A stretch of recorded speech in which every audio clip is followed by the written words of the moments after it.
Hello and welcome to episode 5 of Project Polo, and in this video I'm going to tell you all the costs associated with this project. But before we start, I want to make a few changes to my Polo because the project car is never complete. You keep fine-tuning it. And in today's video, the first thing I'm going to change are the alloy wheels. Yes, I heard you. Some of you like the design of these Neo wheels. Most of you didn't. I kinda like them because they look better in person. But you know me, I am reading each and every comment of yours, and if you guys want me to change something, I simply oblige. Now here comes the problem. I saw a dime a dozen wheels only to realize that there are way too many replicas floating in the market. Replicas, not my words but the words of sellers, because copy sounds cheap, right? Thus, I was a bit wary. Where do I get original wheels from? I was searching for BBS and Lenso, but BBS doesn't have great designs in 17 inches. I came across the Lenso Project Ds and immediately fell in love. Came across a website called Cardify, where the certificate from Lenso listing Car Trends, the parent company of Cardify.in, as the exclusive authorized online seller relieved me that I'm getting original Lenso wheels and not some copy or replicas. Quickly placed an order and here we are. Lenso wheels don't need any introduction. The design, finish and quality is next level, and you find a wide variety of alloys for your car on Cardify.in by simply putting your car details. You can also find a wide variety of accessories there.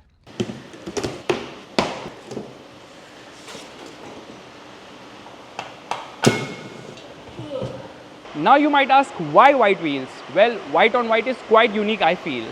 Even my Duke 390 has it because I love white rims. Now let's quickly install them.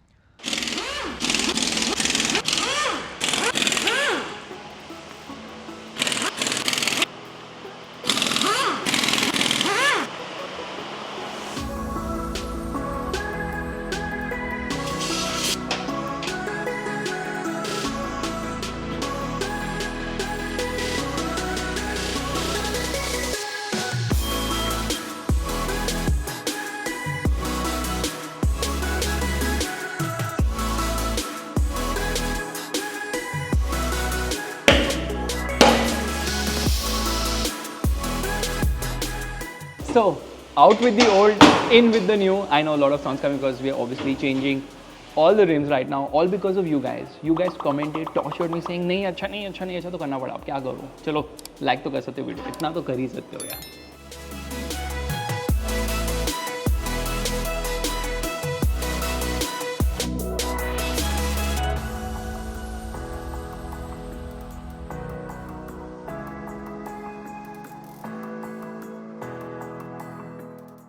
So that one change was for you guys, and thus the next change is for me, the suspension. The car is running the Koni Sports Suspension Kit, which offers great handling but is too stiff for Mumbai's monsoon hit roads. Too many potholes means I have to slow down way too much, and because of the H&R lowering springs, the car is so low that if I drive through a big bump, the tire scrapes the body. So I decided to change the suspension, and while coilovers were a consideration for the adjustability, they don't offer the same level of comfort as these.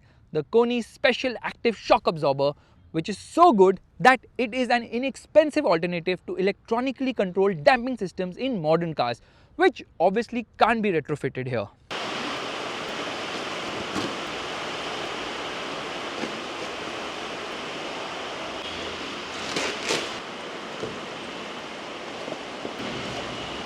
These are basically FSD, frequency selective dampers, that automatically adjusts the damping force based on the frequency of suspension movement. In short, the shock absorber reacts to the condition of the road and adapts to it, providing a balance between comfort and handling. Koni claims that these shock absorbers offer performance to the driver and comfort to the passengers. And honestly, I, the driver, am looking for both performance and comfort in one package.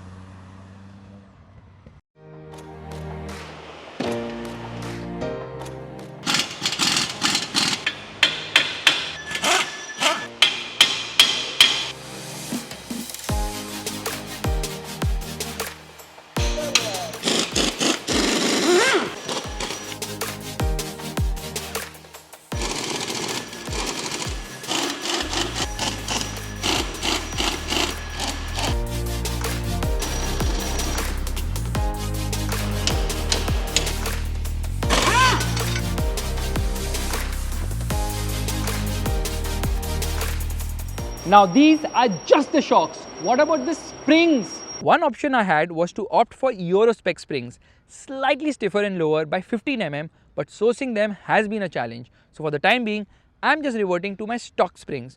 We'll change them later though. Okay, the cool lowered stance is gone, but at least I don't have to slow down over every bump now.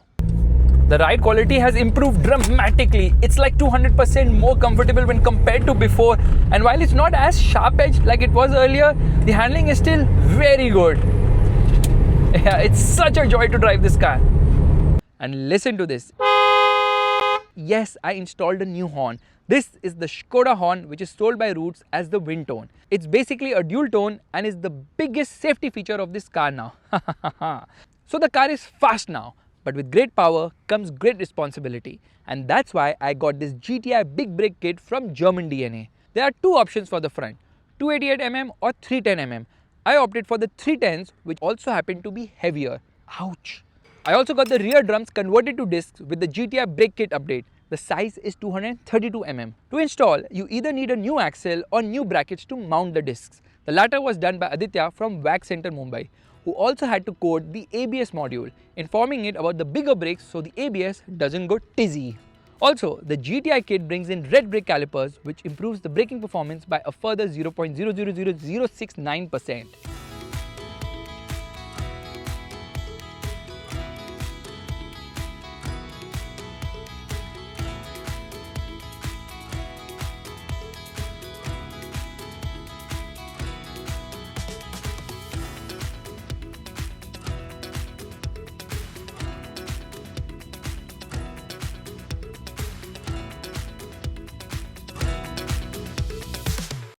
Now, let's talk about how much money was spent on this project. Firstly, the project has been very delayed. The last video came almost, I think, 2 months back. And the reason for the delay is that I have been traveling, and because I've been traveling, the car has not been turned on and the battery went kaput.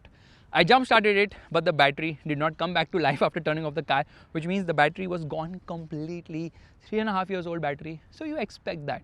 And thus, I opted for a bigger battery, which costed me rupees 9,200 after exchange of the old battery. The stock battery of this car is 45 ampere hour. The diesel actually has a bigger battery, 60 ampere hour. I managed to put a 74 ampere hour battery in this car. Obviously, the bracket had to be cut. The reason I opted for a bigger battery is because I don't drive this car daily. I travel quite a bit and I don't want the battery to go kaput, and I don't want to be stranded that, oh, let's go for a drive and then all of a sudden the battery isn't working. So I put a bigger battery, and obviously the car has been upgraded in a lot of ways. So a bigger battery is always a good thing. Now, anyways, let's talk about other costs associated with this particular car, the Project Polo. I paid rupees 7.22 lakhs to buy this car. The first set of mods were obviously to the footwear of the vehicle, the tires and the alloys. The 17-inch tires costed rupees 36,000. The Neo wheels costed rupees 50,000 for a set of 5. The braces, front, rear and underbody costed around rupees 20,000 including installation. Next change was to the suspension. I got the Koni Sports Shock Kit, which is priced at rupees 1.27 lakhs for 4 HNR lowering springs and 4 shock absorbers. After the handling mods, I proceeded to get the performance mods done to this car so that no one calls it a ricer. First up was the Free Flow Sports Exhaust, which was for rupees 40,000. Then the forge parts, which were rupees 35,500 for the cold air intake with the conical air filter, rupees 22,500 for the turbo inlet elbow, and rupees 31,500 for the blow-off valve. The next performance mod was the bigger Stage 3 Much Boost Turbo that cost rupees 1.8 lakhs and a Stage 3 remap from Super Chips that cost rupees 50,000. Iridium spark plugs were added for rupees 5,500. Now it's time to move to the cost of the audio system. Front speakers rupees 12,000, rear speakers rupees 6,000, amplifier rupees 20,000, mono amplifier another rupees 20,000, the 2 subwoofers rupees 17,000, and to run the aftermarket speakers I needed a DSP which costed rupees 7,200.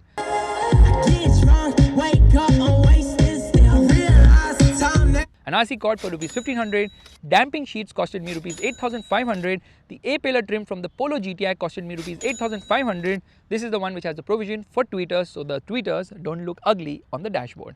There were multiple installation costs for the audio system like the anti-theft code for rupees 1,300, oval speaker box for rupees 4,000, Stephanie plywood tray for rupees 1,800, amplifier plywood tray for rupees 1,400, and the DSP installation and tuning for rupees 5,000. Moving on to the cosmetic and interior mods, well, there are too many, so I'll just name the mods and its price.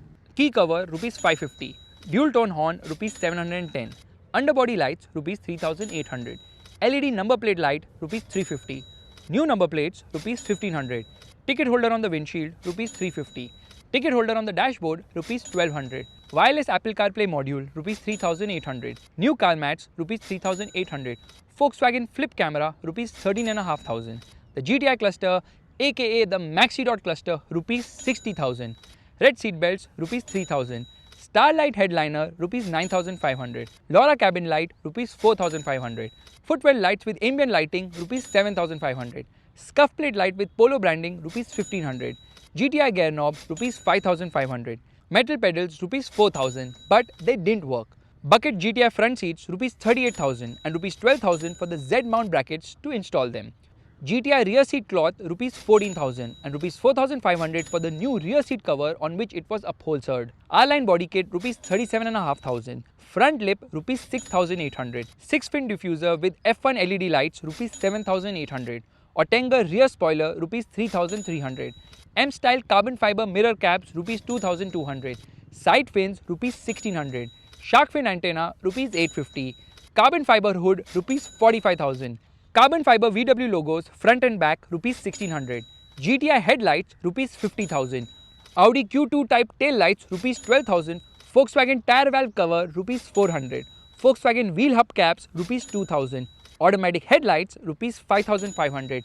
And the big one, the GTI steering wheel Rs 1,10,000. There are some parts I ordered but did not end up using them.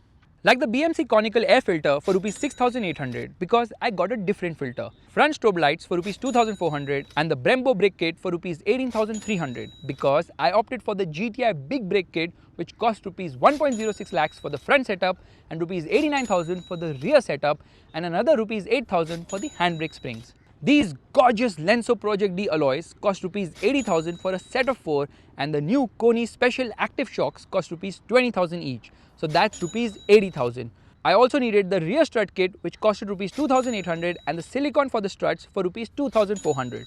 These parts are regular wear and tear items, and talking about wear and tear, the roof line was coming out, so that was glued back, which is like 20 bucks for the glue, while the debadging didn't cost anything as all that was needed was a thread. Mind you, I haven't factored in the cost of installation of most of the above parts. That alone would be around Rs 1 lakh.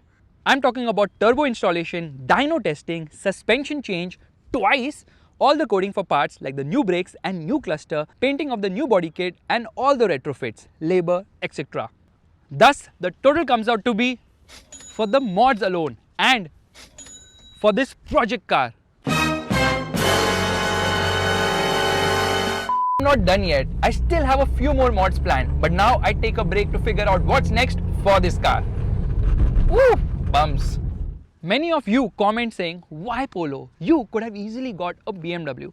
Well, yes, but how many of you watching this video would relate to a BMW project car series? Not many, because the BMW is expensive, but the idea with this Project Polo is to inspire you guys to do something similar, because a Polo project car is still an affordable option for many of us. And why not the Polo GTI? Because I want a manual, and this car is built, not bought. There's a different joy in modifying your own car. Thank you so much for watching. Let me know what should I do next. Should I get a new project car? If yes, which one? Bye bye.